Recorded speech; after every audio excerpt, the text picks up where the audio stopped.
پہلے اپنے اندر دین نافذ کرو۔ جو منافق ہے نماز پڑھنے کے باوجود پسماندہ رہے گا۔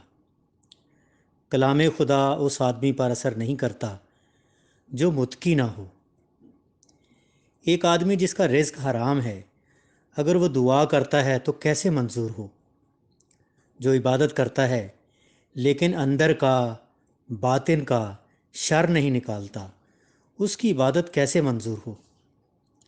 ہر آدمی کی زندگی میں حج کے بعد انقلاب نہیں آتا۔ جس نے تیری جیب کاٹی ہے اسے معاف کر دے، وہ پیسہ تیرا نہیں، تو نے رب سے لیا تھا۔ ہماری عبادات آلودہ کر دی گئی ہیں۔ مسکین وہ ہوتا ہے جو محنت کے باوجود رزق پورا نہ کر سکے۔ ظالم وہ ہوتا ہے جس کے پاس پیسہ زیادہ ہو اور خرچ کم۔ اگر ماں باپ بیمار ہوں اور انہیں اکیلا چھوڑ جاؤ تو آپ کی عبادت بے معنی ہے۔ اس کی سرکار میں صرف نماز میں نہیں بلکہ ہر وقت پہنچنا ہے۔ حکومت وقت کہتی ہے کہ آپ کوئی ایسی آیت پڑھو جو ہماری تقریر کے مطابق ہو، اور یہ ہوتا جا رہا ہے۔ عبادت کرنے سے پہلے اپنے اندر کی خامی دور کرو۔ خدا نے مال دیا ہے تو خدا کے بندوں پر خرچ بھی کرو۔ یتیم کا مال کھا کر کیوں اپنے پیٹ میں آگ جمع کرتے ہو؟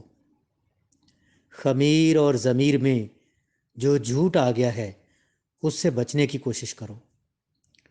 عشق حقیقی میں جان دے دینا بڑی بات ہے۔ اپنے فرائض خوش اسلوبی سے انجام دو، یہ عبادت ہے۔ صادق کا دین ہو اور غیر صادق ماننے والے ہوں تو دین آپ کو کیا تاثیر دے گا؟ کلام خدا کا ہے اور اس کو غیر متقی پڑھ رہا ہے، اب کیا اثر ہوگا؟ حج کی تاثیر اس شخص پر بند ہے جس کا دل حاجی نہ ہو۔ انسانوں کے لیے آسائش پیدا کرو، کوئی خوبی کوئی بھلائی کر جاؤ۔